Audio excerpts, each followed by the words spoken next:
여러분, 평생 모은 내 건물이 상속 한 번에 반토막이 날 수도 있다면 이게 믿어지시나요?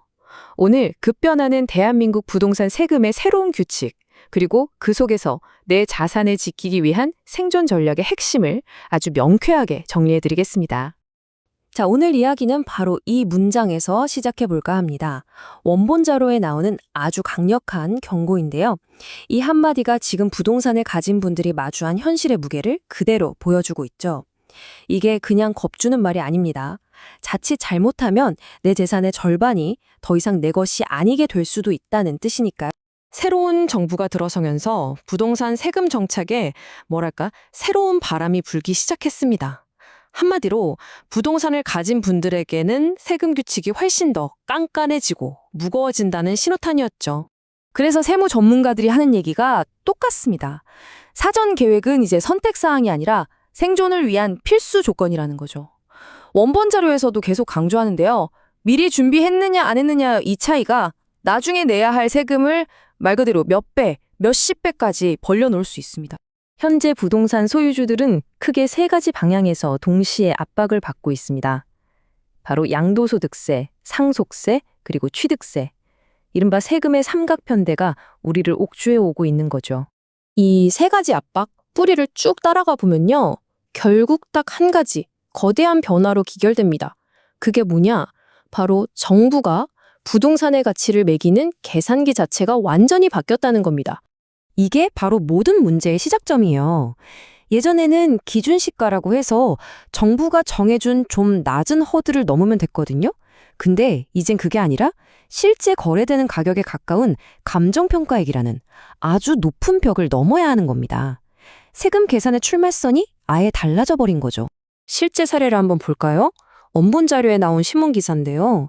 서울에 있는 꼬마 빌딩 하나가 원래는 65억 원으로 신고가 됐었대요. 근데 이걸 다시 감정평가 해보니까 얼마가 나왔게요? 무려 320억 원입니다. 세금 매기는 기준이 433%가 뛰어버린 거죠. 자, 그러니까 핵심은 이겁니다. 예전에는 좀 낮고 예측이 가능했던 기준시가 시대였다면 이제는 시장 가격을 그대로 반영해서 훨씬 높고 또 예측하기 힘든 감정평가액의 시대가 열렸다는 겁니다. 아니, 그럼 이 어마어마한 세금 폭탄 그냥 막고만 있어야 하냐? 방법이 없을까요? 원본 자료에서 아주 정교하고 장기적인 해법 하나를 제시하는데요. 바로 자녀법인이라는 전략입니다. 조금 생소하게 들리실 수도 있겠네요. 이 전략의 심장은 아주 간단합니다. 내 자녀를 위한 회사를 하나 만드는 거예요. 그리고 이 법인에다가 내 부동산 같은 자산들을 옮겨서 전략적으로 승계를 준비하는 거죠. 절차는 겉으로 보기엔 되게 심플해요. 첫째, 일단 자녀 이름으로 법인을 만들고요. 둘째, 부모님 부동산을 이 법인으로 넘깁니다. 그리고 마지막으로 이 법인 지분을 자녀한테 차근차근 넘겨주면서 관리하는 거죠. 자, 그럼 이 전략이 실제로는 어떻게 돌아가는지, 특히 상가 건물이나 부동산을 가진 사업체에 어떻게 적용되는지 좀 더 구체적으로 뜯어보겠습니다. 이 모든 걸 가능하게 만드는 마법 같은 제도가 있습니다. 바로 2월 과세라는 건데요. 말 그대로 지금 당장 내야 할 엄청난 양도세를 일단 일시 정지시켜주는 거예요. 나중으로 미루는 거죠. 바로 이 부분이 이 전략의 진짜 기가 막힌 점인데요. 일단 당장 낼 세금을 미래로 미루잖아요. 근데 여기서 끝이 아니에요.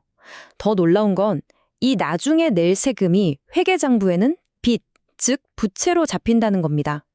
그럼 어떻게 될까요?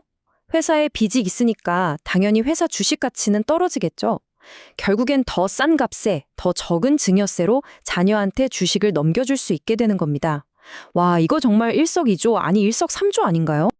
자, 그런데 이 전략이요. 특히 농지를 가지고 계신 분들한테는 정말 특별하고 시기적으로도 아주 중요한 기회가 될 수 있습니다.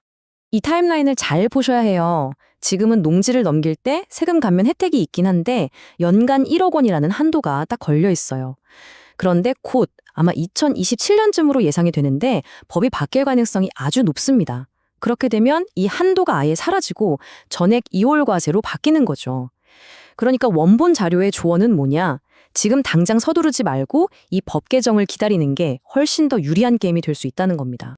자, 그럼 이 복잡하고 어려운 얘기를 쭉 들으셨는데 여기서 우리가 가져가야 할 가장 중요한 교훈은 뭘까요?